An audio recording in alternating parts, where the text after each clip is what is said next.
सोचो, एक छोटी सी लाइफ जो खुद कुछ नहीं बोल सकती पर पूरी बॉडी का सिस्टम चेंज करवा देती है। ये मैजिक है या फिर एक वुमेन का सैक्रिफाइस? दोस्तों, ये है असल में प्रेगनेंसी। और आज की वीडियो में हम प्रेगनेंसी को सिर्फ एक गुड न्यूज की फॉर्म में नहीं बल्कि एक कंप्लीट ट्रांसफॉर्मेशन जर्नी की फॉर्म में समझेंगे।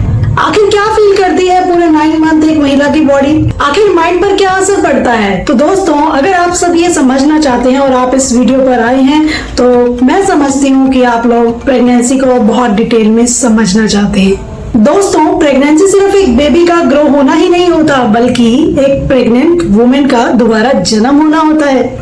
उन 9 महीनों में हार्मोन्स बदलते हैं, बॉडी का स्ट्रक्चर बदलता है, प्रायोरिटी चेंज होती है और यहाँ तक कि सोचने का तरीका भी चेंज होता है। और सबसे जरूरी बात, दुनिया को दिखा देती है एक औरत की वो दुनिया में सबसे स्ट्रॉन्ग है। दोस्तों, सबसे पहले बात करते हैं फिजिकल चेंजेस की, जैसे कि मॉर्निंग सिकनेस, कभी नोजिया, कभी वॉमिटिंग, कभी अच्छे खाने से नफरत, कभी स्मेल से इरिटेशन। और इन सब के पीछे होता है HCG हार्मोन। कभी गोलगप्पा चाहिए तो कभी कोई चॉकलेट, और कभी भूख लगती ही नहीं और कभी कुछ खाने का बहुत ही ज्यादा मन करता है। तो इसका मतलब है कि बेबी को चाहिए न्यूट्रिएंट्स। औरतों की ना बेली ग्रो हो जाती है, ब्रेस्ट साइज इंक्रीज हो जाता है, हिप्स वाइड हो जाती है और यहाँ तक कि उनको फोबिया हो जाता है कि अब तो मैं पहले जैसी बिल्कुल भी नहीं रही। पर सच कहूँ दोस्तों कि वो अगली या बुरी नहीं लग रही होती बल्कि उनकी बॉडी और ज्यादा फंक्शनल हो जाती है। अब दोस्तों बात करते हैं हार्मोनल और इमोशनल चेंजेस की। बिना वजह गुस्सा आना, बिना वजह हंसी आना, बिना वजह रो देना और साथ ही साथ उनका ये सोचना कि मैं एक अच्छी माँ बन भी पाऊंगी या नहीं। दोस्तों, इन सब चीजों का होना बहुत ही कॉमन है, लेकिन साथ के साथ अगर मैं सच कहूँ तो कोई भी महिला एक परफेक्ट माँ नहीं बन पाती। यानी कि एक प्रेजेंट मदर ही बस परफेक्ट हो सकती है। दोस्तों, अब आते हैं इंटरनल बॉडी चेंजेस पर। हार्ट ज्यादा काम करता है और डाइजेशन स्लो हो जाता है, वहीं ब्लड का वॉल्यूम भी बढ़ने लगता है। और इतना ही नहीं, ब्लैडर प्रेशर से फ्रीक्वेंट यूरिनेशन होता रहता है। और इन सब के अलावा दोस्तों, एक महिला के ऊपर प्रेशर होता है इस कंप्लीट सोसाइटी का। जी हाँ, लोग तो कहेंगे, 4 लोगों का काम है कहना। तो लोग अक्सर कहते हैं कि हमारे टाइम में तो ऐसा होता था, पुरानी पीढ़ी में ऐसा होता था और तुम उस चीज को फॉलो नहीं करते। पर दोस्तों, सच तो ये है कि हर एक की प्रेगनेंसी बिल्कुल डिफरेंट होती है और कंपैरिजन ना सिर्फ और सिर्फ एक कंफ्यूजन होता है। अब बात करते हैं प्रेगनेंसी के पीछे की साइंस की, यानी कि फर्टिलाइजेशन प्रोसेस की।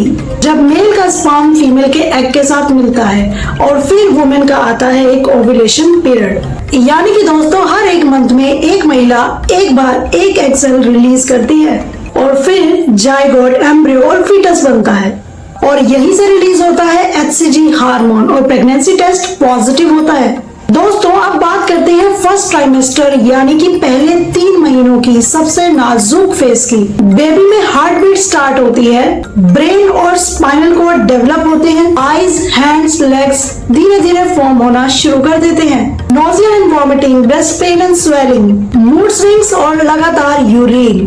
और दोस्तों, इसी स्टेज पर मिसकैरेज रिस्क भी बहुत ज्यादा हाई होते हैं और प्रोजेस्टेरोन हार्मोन का लेवल कम होने लगता है। साथ के साथ लोअर एब्डोमिनल पेन भी बढ़ने लगता है। अब आता है सेकंड ट्राइमेस्टर यानी कि 4 से 6 महीने का पीरियड, जिसे कहते हैं गोल्डन और रिलीफ पीरियड।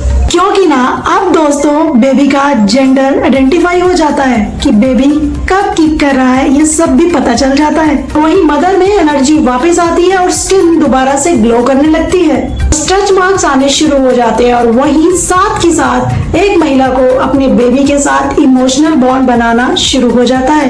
वहीं back pain, constipation, anaemia, sleep issue ये सब होने की पॉसिबिलिटी भी होती है। अब थर्ड ट्राइमेस्टर यानी कि फाइनल बैटल और 7 से 9 मंथ का पीरियड।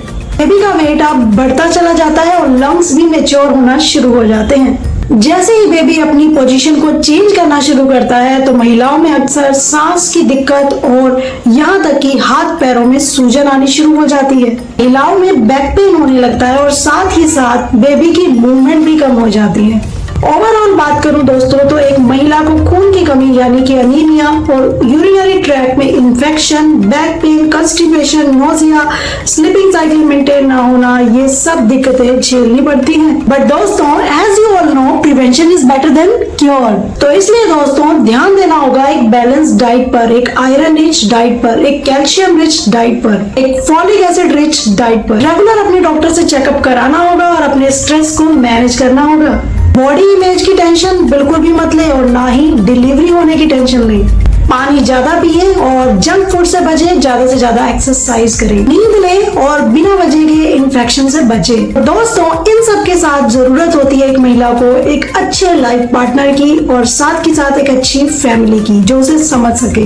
आई मीन उनका इमोशनल सपोर्ट होना बहुत जरूरी है बिना किसी प्रेशर के, क्योंकि दोस्तों प्रेगनेंसी सिर्फ एक वीकनेस नहीं है बल्कि ये एक दुनिया की सबसे बड़ी स्ट्रेंथ है। दोस्तों इस देश के अंदर ना हर एक प्रेग्नेंट वुमेन एक नई ह्यूमन बॉडी को जन्म देती है और कैसे करती है, वो भी अपनी हड्डियों को तोड़कर। तो इसलिए दोस्तों लोगों का अवेयर होना बहुत जरूरी है प्रेगनेंसी को लेकर। अब बात आती है कि क्या नहीं करना। दोस्तों हैवी एक्सरसाइज बिल्कुल भी मत करें और स्मोकिंग और अल्कोहल से तो बिल्कुल ही दूर रहें। अपना अल्ट्रासाउंड सेकंड मंथ में जरूर करवा लें। ज्यादा सफर और झटके वाले काम से बचें और हाँ टाइट कपड़े ज्यादा मत पहने और ज्यादा नमक भी मत खाएं। स्वेलिंग बढ़ने से बचें और लंबे टाइम तक खड़े बिल्कुल भी ना रहें और ओवर थिंकिंग तो बिल्कुल भी मत करें। दोस्तों एक हेल्दी प्रेगनेंसी का मतलब है अच्छा खाना, नींद और आपकी खुशी। तो अगर ये वीडियो दोस्तों आपको थोड़ी सी भी इम्पैक्टफुल लगी हो तो हर एक महिला को ये वीडियो शेयर कर देना और उनके पार्टनर्स को भी। और हाँ जाते जाते चैनल को लाइक, शेयर और सब्सक्राइब करना बिल्कुल भी मत भूलना। तो मिलते हैं दोस्तों अपनी नेक्स्ट वीडियो में। टिल देन जय हिंद, जय भारत।